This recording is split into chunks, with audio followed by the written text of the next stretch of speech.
Okay, back to the drought stuff that I was talking about. So this is the drought monitor for today. And if I click on Indiana here, and again, we've got you linked up to this at extolmag.com/weather. So remember Saturday night into Sunday morning, that rain that went from basically Seymour down I-65 into my backyard in Clark County. Well, they've taken that little area out of the drought. So that little sliver of rain that we picked up actually helped things out. And then surrounding that, most of Indiana under drought status. And then Kentucky, as we bring that up, almost all of the state also under, that is moderate drought, D1. And then Western Kentucky under D2, severe drought. And even a little tiny portion of Southwestern Kentucky under extreme drought conditions. So we get the point. We need some rainfall, and that is what we'll be forecasting here for you in just a moment. All right, we've got a lot going on actually this weekend. It is, kind of festival time of the year, and we've got a lot of sports going on. Hey, it's the Bats' last homestand this weekend. The minor league season is wrapping up, so they are taking on the Nashville Sounds out at Slugger Field this evening. I think their game is at 6:35, so good weather for that. Should be good for Friday, Saturday, maybe a pop-up shower on Sunday. And then Loose City FC, they've got their match Saturday, 7:30. Should be warm and mostly dry, south wind 5 to 10, starting off in the 80s. So pretty feel-good weather out there.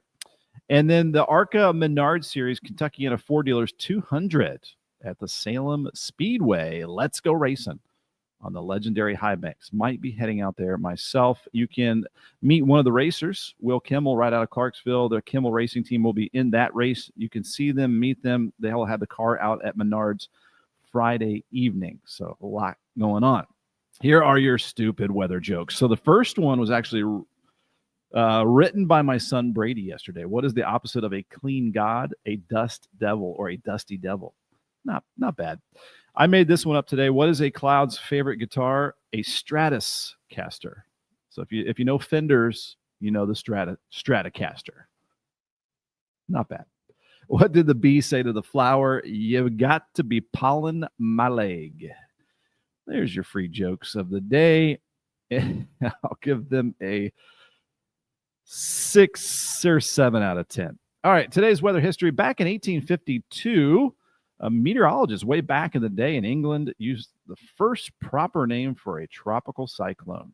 1926, the great Miami hurricane hit downtown Miami and killed a bunch of people, and very little of Miami and Miami Beach were left intact. A lot of these I have no clue about. I'm a meteorologist. I'm learning about these brand new with you. 1972, Dover, Indiana, baseball-sized hail falls and causes extensive window breakage in the area. 1991, so we're starting to see in the weather history, we're starting to see the first snowfalls for areas, and we're going to start to see those getting closer as we get closer to fall. So in 1991, Duluth, Minnesota saw 2.4 inches of snow, making it their earliest snow on record. The heaviest September snowfall by almost an inch. 2003, Hurricane Isabel hit North Carolina, and then 2015 in Colburn and Tippecanoe County, Indiana, severe thunderstorms brought 80-mile-per-hour winds. And autumn begins in 4 days. We have average highs in the 60s in a month. Halloween just after that. Average first flurries in 58 days. And no change here. The ragweed remains high all through the area. You got to be pollen my leg. Your forecast today for your Thursday, September the 18th, hot sunshine, just like yesterday. Humidity staying pretty low. Feels pretty good in the shade. 90 degrees and just a very light and variable wind on our sunset at 7:45. And again, we have that code orange air quality alert for today. Tonight, a low 64 degrees, clear and calm, which is a light breeze, if any breeze. And the sun up at 7:28 tomorrow. Tomorrow's forecast, just like today, up to around 91 degrees for your Friday. Average high is 81, so about 10 degrees above normal for this time of the year. Normal low is 61. Thankfully, again, we're having these big temperature spreads, and we can cool off at nighttime very nicely. Sun up at 7:28, sunset at 7:44. We've got a good morning here from Dennis Gregory. Full-on sunshine up there in Bedford, Indiana. Thank you for the sunny report. And that's what we're going to have all across the region is sunny skies. Football forecast, we'll have 80s for the kickoff tomorrow evening. And then halftime, once the sun sets and we have night falling and we have the low humidity, will likely start to fall into the upper 70s around halftime and post game. So all in all, just really comfortable out there for football. Maybe not if you're a player in the pads and everything when it's a little bit on the hot side. 90 for Saturday. And then we're looking at mostly dry conditions Saturday. I only have a 10% chance of a little isolated shower Saturday, but most areas will stay dry. Going to up that to a 30% chance of a shower or thunderstorm for Sunday with highs in the upper 80s. So staying warm for the rest of summer. That is the rest of summer. This is our last summer weekend, guys. There it goes. Monday, fall officially begins at 2:19 p.m. on our September 22nd with 86. On the warm side, touch more humidity, I think, next week as we start to get a south breeze as this low pressure system moves into our area. We'll see that with the future radar with the GFS weather model here in just a second. And then as the rain chances increase, I drop the temperatures a little bit next week. Middle of next week, especially Wednesday, Thursday, kind of looking the wettest right now. Both the Euro and the GFS weather model and the Canadian weather model are bringing in these higher rain chances and a more unsettled weather pattern for next week. So hovering around 80 degrees with those higher rain chances next Wednesday and Thursday. So there is the forecast. And now we're going to bring up the weather model data here for us. And just another live look, as Dennis was mentioning up there in Bedford, same in New Albany with just a completely clear sky across the area. And Lily and Lasley with the live weather report too, with 71 degrees there in Grayson County. And I can kind of match that up as well as I bring up the live interactive radar here at extolmag.com/weather. And you can plop on some other parameters here, like our temperatures showing upper 60s and lower 70s across our region. And then your rain is way out, probably 400 or 500 miles out to the west in northwestern Missouri. That's the closest rain around. And as it is very dry across the Ohio Valley and the south and to the east as well. So that's what we have there. And there you can see the clear sky overhead, completely clear throughout the Hoosier State and the Commonwealth. And then there's that rain farther out to the west. And a quick update with the tropics, and then we'll look ahead with the weather models here. So just plop this on with these spaghetti plots. We go out into the middle of the Atlantic Ocean here, and that is Tropical Storm Gabrielle with maximum sustained winds at around 47 miles per hour. And then it could become a hurricane, but notice it just stays way out in the middle of the Atlantic Ocean and never impacts the United States. So there we go. Another tropical system that will behave, and that doesn't look like it'll bother many people whatsoever. All right, I'll go ahead and turn that off, and we will go ahead and bring up. We'll do one high resolution weather model to see if we can get into this. Probably not going to show anything, but we'll take a look at it anyway, because the next couple of days are mostly dry across the area. Okay, so let's bring up NAM 3-kilometer reflectivity, going just quick into this afternoon, as that rain will stay out to our west, so nothing there. I'm going to jump ahead to Friday, where it looks like some areas out west, the rain tries to get close. So this is tomorrow at 5 p.m. Notice that rain lining up out in Illinois and far western Kentucky as we head into our Friday night at 10 p.m. here. It shows that rain near the Wabash River trying to move into Indiana, but I think it fizzles out before it gets here. So we're going to keep tomorrow dry. And then let's switch this over to the GFS weather model. As we look ahead to our Saturday, the 20th. So I've jumped ahead now. We're fast forwarding to 11 a.m. Saturday afternoon.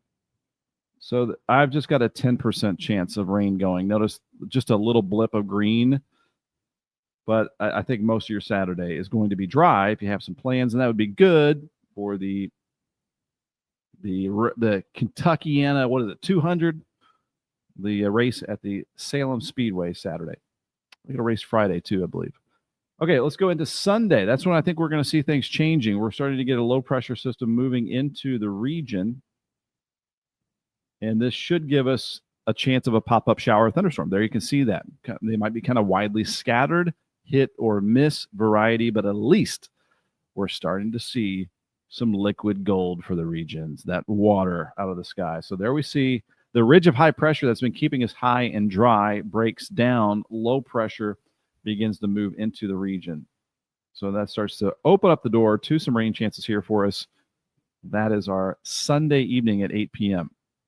I would say in general for our Sunday, areas northwest will have a higher chance of rain, farther southeast, lower chance of rain.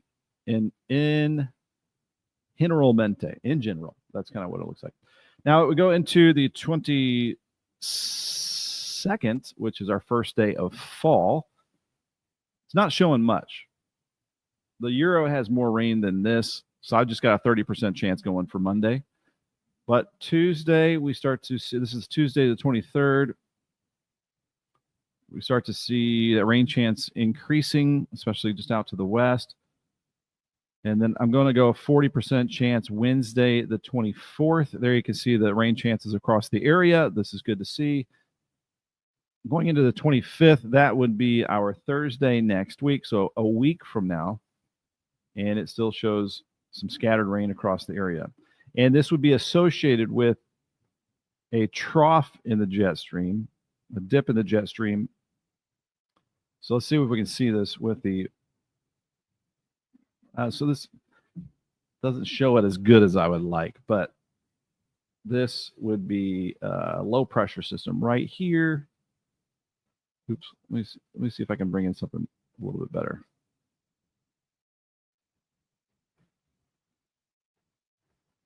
So this shows the winds at around 5,000 feet. It just shows overall we're getting more unsettled across the area. So we're getting some ingredients for just rain. We need some rain across the area. So it looks like we'll be getting that next week. All right, let me bring up the precipitable water. So we're getting a little more water content in the air as well. It's not going to be crazy humid. So what this is a kind of a good way to show it. This is the upper level low that may develop over the region. There's a little bit of a swirl right here. And these things are slow. So as they park out over the region, this will give us those daily chances of some spotty showers and thunderstorms. And that's kind of what the doctor ordered here. We need this rain. So take this into Friday. Still might be kind of parked out over the area. So now I'm kind of curious about the dew points that measure water content in the air.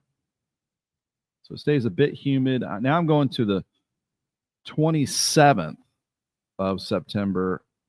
I don't even, what day would that be? That would be Saturday the 27th. Still got some humidity. Notice it's kind of a nation divided here as far as moist and dry air. The western half of the United States into really dry air. That's that red is real dry. And then the green and the blue, that is the more humid summer-like air. So when might that drier air win? Well, this is going into Sunday the 28th. Here is the 29th. Look at that sharp contrast. That would be fall trying to win the battle here. So this is going into like, the last Monday of September. Let's see if it ever wins the battle here. All right, so there we go. There's the front moving through on the 29th of September. And since we're looking this far out, we know it is that time.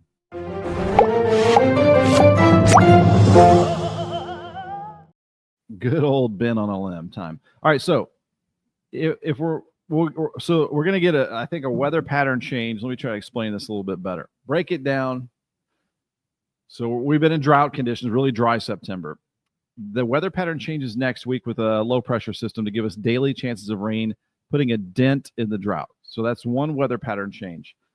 But we're still kind of humid, kind of summer-like. Until the very end of September, maybe the last day or two of September into early October, the Euro and the GFS calling for that Canadian air to win. So what would that be, like week 2, almost into week 3? That's when we might start to see that fall air returning, because that's going to be the next question. When can we get that crisp fall air to arrive as summer kind of lingers on as we start fall? So as we bring up the temperatures, here we go. This would be afternoon highs on the 29th. So obviously looking a lot better there, dropping down to the 70s. And then, of course, following that, we would be talking about some cooler nighttime temperatures back down to the 50s. Of course, earlier in this month, we enjoyed those cool nights, almost chilly with 40s and 50s. So back to that kind of a weather pattern, very late September, early October. It looks like the soonest that would be back to that Canadian air dropping over our area. And there you can see, look at all that blue winning from Canada, pushing all the muggy air down, way down south. And that's kind of what happens here. You sometimes you get the south breeze to win, the more summer-like weather, which we're having, and the humidity goes up a little bit next week. But then when that happens, you're reloading, recharging the cool air feedback up in Canada, and eventually that begins to have more strength and then wins the frontal battle, so to speak. So again, we'll see what happens, but that's your long range outlook there